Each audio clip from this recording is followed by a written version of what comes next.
Mesdames et messieurs, de retour de la pause avec deux autres invités concernant le sujet, évidemment, de la ville de Mascouche. On le sait, la semaine passée, il y a eu beaucoup de brouhaha, des arrestations suite à l'opération Gravier sous l'UPAC. Donc, j'ai avec moi deux invités que je vais présenter à l'instant. Monsieur Luc Thériault, vous êtes un ancien député de Masson, mais maintenant, vous êtes professeur d'éthique au Collège Maisonneuve et vous êtes là pour nous parler un peu, justement, d'éthique et de votre point de vue à vous sur la situation à Mascouche. Et j'ai Monsieur Gilles Patnaud, vous êtes à la tête de la Coalition des gens engagés de l'avenir de Mascouche. Vous êtes un citoyen qui a décidé de mettre fin à certaines choses et vous avez envoyé une lettre d'ailleurs au ministre Lessard. On en parlera un peu plus tard. Alors, bienvenue, messieurs, merci d'être avec nous. Merci. En deux temps, j'ai deux invités, mais je pense qu'on va pouvoir cohabiter très bien, je pense. Monsieur Patnaud, vous avez écrit une lettre au ministre Lessard, ministre des municipalités, demandant un amendement à la loi disant que si on a un maire ou un élu qui est sous l'œil d'évaluation, d'accusation quelconque, qu'on le retire de ses fonctions sans solde jusqu'à temps qu'il soit prouvé non coupable ou coupable. Vous pensez que ça serait possible? Est-ce que le ministre Lessard vous a répondu? Ou qu'est-ce que... Non, on vient de l'envoyer, la lettre. Ça fait 2 jours, évidemment, qu'on a déjà des précédents, n'est-ce pas? L'an passé, on avait déjà écrit, ça a été long, etc. Alors, écoutez, on le sait, on connaît les règles et on connaît la loi. On sait qu'il faut que M. Marcotte démissionne pour arriver à nos fins. Là. Mais on sait, en tout cas, on présume pas convaincu qu'il va le faire. Alors, ce qu'on a envoyé au ministre, c'est effectivement une proposition qu'une dame, Mme Guérin-Lajoie, avait proposée, que je trouvais intéressante.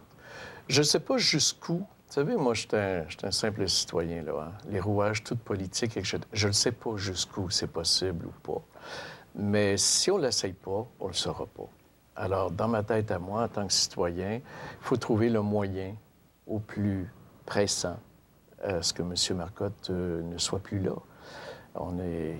J'ai l'impression actuellement que M. Marcotte tient 45 000 citoyens en otage. C'est impensable. C'est un sentiment partagé avec d'autres citoyens? Oh oui, 45 000. M. Thériault, vous en pensez quoi? Bien, moi, je suis moi-même citoyen de Mascouche. Il est clair qu'habituellement, lorsque un homme politique ou une femme politique est accusé, même s'il n'est pas condamné, habituellement, ces gens-là, lorsqu'ils ont un peu de respect pour leurs citoyens, pour eux-mêmes et pour le poste qu'ils occupent, habituellement, ces gens-là démissionnent ou se retirent. Ils le font d'eux-mêmes. À ce stade-ci, il y a eu une déclaration malheureuse, je dirais, mais peut-être sous la pression d'un scrum médiatique où M. Marcotte a dit « Je suis encore maire ». Je regrette, mais il n'a plus de crédibilité s'il s'entête devant les nouvelles accusations et il n'a plus la légitimité. Je ne vois pas comment il pourrait être un porteur de ballon de quelque projet que ce soit à Mascouche et je ne vois pas comment il peut penser avoir la légitimité alors que c'est la légitimité qui fonde la légalité. Tu enfreins la loi, même si tu n'es pas encore condamné, le minimum, c'est que tu te retires pour faire en sorte que les collègues, les gens du Conseil puissent travailler en toute quiétude. Vous avez dit, on avait tantôt M. Luc Picard, Sylvain Picard, pardon, qui est conseiller municipal, qui est le maire suppléant. Et dans une lettre que vous avez écrite, vous y allez avec des mots assez intenses. Vous dites complaisance crasse. Les conseillers fonctionnent avec une complaisance crasse, en expliquant un peu que les dossiers n'avancent pas et que c'est un peu le calme plat et ça ne devrait pas l'être. Est-ce que vous... quand vous entendez M. Sylvain Picard dire « oui, on attend, les dossiers devraient repartir », qu'est-ce que vous proposez? Vous avez déjà été en politique. Qu'est-ce que vous aimeriez voir qui se passe là, demain matin? Effectivement, vous avez raison de dire que maintenant, le focus est sur le Conseil de ville. Le Conseil de ville est souverain. Il a à sa disposition des gestes politiques à poser et c'est finalement, si légalement, il n'y a pas de destitution possible de la part du ministre, il reste que c'est un précédent légalement. Et le ministre pourrait effectivement, à la demande du Conseil de ville, demander à M. Marcotte de se retirer. Et le Conseil de ville peut lui-même faire cette demande-là. Maintenant, quand je dis qu'il y avait de la complaisance, écoutez, ça fait 20 ans que le maire Marcotte a été élu, qu'il est élu. D'abord, moi, je trouve qu'il faut faire attention, là. Il ne s'agit pas de dire aux gens qui, de bonne foi, ont voté pour lui que, dans le fond, il avait fait des mauvais choix. Et ils ne le savaient pas non plus. Eux se sont fait tromper. Eux doivent être absolument déçus amèrement actuellement. Et ce ne sont pas les citoyens qu'il faut viser. Mais les membres d'un conseil de ville, qu'ils soient à 42 000 par année ou non, quand on se présente à une élection, on se présente en connaissance de cause. Et le travail qu'on doit faire n'est pas un travail de rubber stamp. Hein? Il ne s'agit pas de dire « Ah oui, vous nous recommandez ceci, d'accord ». Il faut poser les questions, il faut faire la recherche qui s'impose et on ne prend pas de décision lorsqu'on n'est pas complètement au fait d'un dossier. Alors, il y a des gens qui sont là depuis longtemps et je me dis, comment se fait-il qu'ils n'ont rien vu? Je ne fais que poser la question. Est-ce que vous, M. Patnaud, en tant que citoyen, est-ce que vous trouvez ça normal que M. Picard, par exemple, n'ait pas demandé dans une lettre la démission du maire actuellement? Ce qu'on entendait parler de M. Picard tantôt, c'est que ça devrait venir de l'ensemble du Conseil et qu'ils se doivent justement d'échanger sur ça. Mais ce qui est excessivement déplorable versus le Conseil, justement, si on a un peu l'historique, une bonne partie était dans l'équipe de Richard Marcotte. L'an passé, en 2010, on s'est reculé de Richard Marcotte. Ils se sont bannis, en tout cas. Ils se sont dissociés de lui. Dissociés totalement parce qu'ils ne pouvaient pas... je me souviens très bien du discours qu'on ne pouvait pas endosser les présomptions qu'il y avait chez M. Marcotte, etc. Ça a duré à peu près un mois et on a vu ces mêmes personnes-là, pas officiellement, mais agir exactement comme ils agissaient avant avec Richard Marcotte et comme si c'était encore leur chef. Alors, évidemment, moi, j'ai bel et bien l'intention de leur demander un par un, à un moment donné, lors d'une prochaine assemblée, quelle est leur position à chacun. Moi, je ne peux pas supporter et je ne pourrais jamais supporter quelqu'un qui, je m'excuse, je reviens avec le mot support, mais qui supporte Richard Marcotte. Absolument pas. Pas du tout. Et si on parle d'éthique, si M. Marcotte était présent le 14 mai prochain, pour vous? C'est un manque flagrant de sens moral, ça c'est clair. Parce que, bien sûr, il n'est pas encore condamné. Mais dans toute l'histoire... on sait que s'ils les ont accusés, ils ont probablement des preuves. Dans toute l'histoire de la politique municipale, ce qui se passe présentement à Mascouche, c'est pas un moment bien intéressant. Par contre, je dirais qu'il y a une lueur d'espoir, et cette lueur d'espoir-là, c'est les citoyens qui l'ont portée. Parce que si, effectivement, il y a des journalistes d'enquête qui ont pu faire leur enquête, si, effectivement, on en arrive là, c'est parce qu'en quelque part, il y a des citoyens qui se sont occupés de leur affaire. Et l'avenir de Mascouche passe par des citoyens qui seront encore mobilisés et engagés après l'ère Marcotte. Or, il est clair, présentement, que M. Marcotte doit prendre la bonne décision pour lui-même et pour, s'il a à cœur vraiment, l'avenir de Mascouche, comme il l'a toujours prétendu. Donc, d'un point de vue éthique, ça ne se défend pas qu'il s'entête. Puis, le peu de crédibilité qui lui reste, bien, il va la perdre, ça, c'est certain.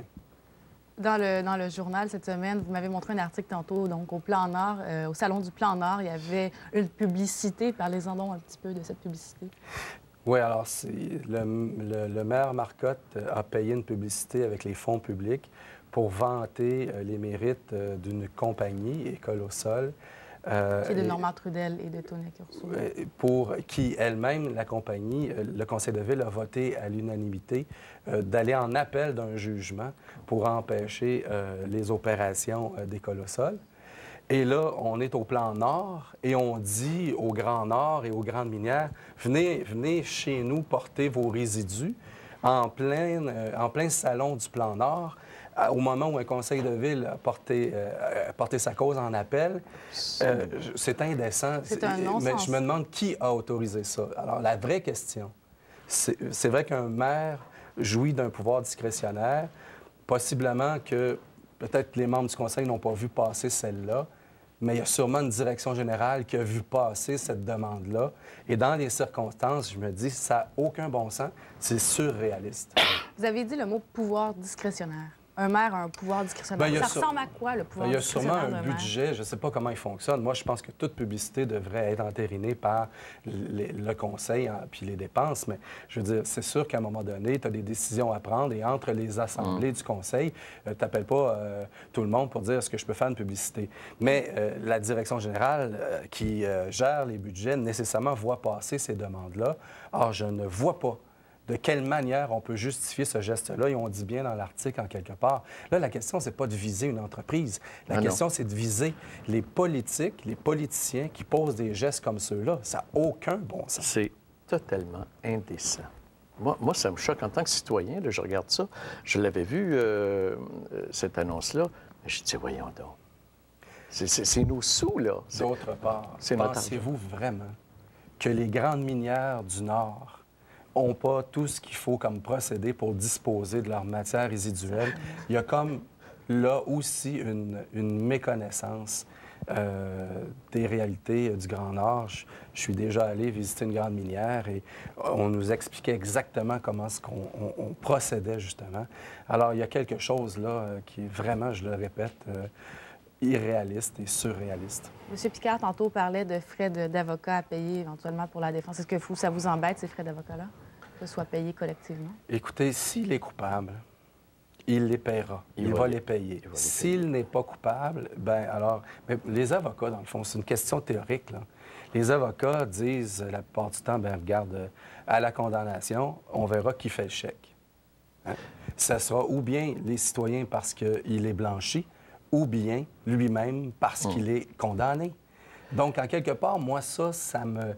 C'est pas ça qui me dérange beaucoup. Par contre, je pense qu'il devrait se retirer. Se retirer sans solde, c'est une possibilité, mais toutefois, s'il est blanchi, bien, nécessairement, il va falloir lui repayer ça. Donc, en quelque part, moi, ça... C'est du gros bon sens, finalement. Oui, tout à fait. T'sais. Alors, le ministre peut peut-être, parce que c'est un précédent, essayer de suggérer cette chose.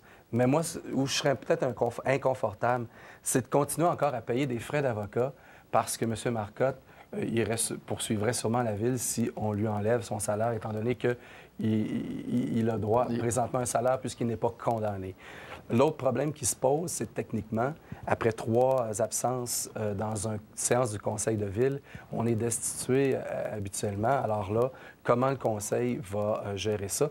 Là, vraiment, le Conseil de Ville doit nous démontrer sa capacité à gérer la Ville et à s'entendre au-delà de la partisanerie. Mais ça a raison d'être payé 42 000 par tête aussi. Ça a raison d'être payé 42 000 par tête aussi. Tout à fait. Moi, je considère que c'est très bien payé pour justement les responsabilités qu'ils ont. En terminant, M. Thériault, vous avez été dans la vie politique pendant plusieurs années comme député de Masson. Est-ce que vous auriez éventuellement l'intention de vous présenter, par exemple, comme maire de Mascouche dans l'éventualité où on aurait besoin d'un maire?